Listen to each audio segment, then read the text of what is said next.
Chapter 31. In the 11th year, in the 3rd month, on the 1st day, the word of the Lord came to me. Son of man, say to Pharaoh, king of Egypt, and to his hordes, who can be compared with you in majesty?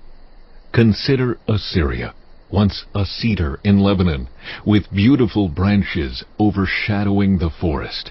It towered on high, its top above the thick foliage. The waters nourished it, deep springs made it grow tall.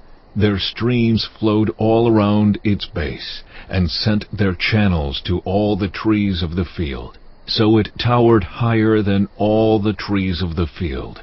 Its boughs increased, and its branches grew long, spreading because of abundant waters. All the birds of the sky nested in its boughs. All the animals of the wild gave birth under its branches. All the great nations lived in its shade. It was majestic in beauty, with its spreading boughs, for its roots went down to abundant waters. The cedars in the garden of God could not rival it, nor could the junipers equal its boughs, nor could the plane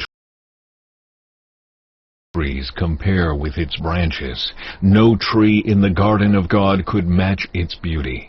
I made it beautiful with abundant branches, the envy of all the trees of Eden in the garden of God. Therefore, this is what the Sovereign Lord says: because the great cedar towered over the thick foliage, and because it was proud of its height, I gave it into the hands of the ruler of the nations, for him to deal with according to its wickedness.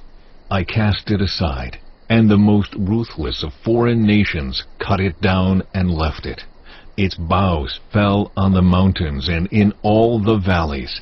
Its branches lay broken in all the ravines of the land. All the nations of the earth came out from under its shade and left it. All the birds settled on the fallen tree, and all the wild animals lived among its branches. Therefore, no other trees by the waters are ever to tower proudly on high, lifting their tops above the thick foliage. No other trees so well watered are ever to reach such a height. They are all destined for death, for the earth below, among mortals who go down to the realm of the dead. This is what the Sovereign Lord says: on the day it was brought down to the realm of the dead, I covered the deep springs with mourning for it. I held back its streams, and its abundant waters were restrained. Because of it, I clothed Lebanon with gloom, and all the trees of the field withered away. I made the nations tremble at the sound of its fall when I brought it down to the realm of the dead, to be with those who go down to the pit.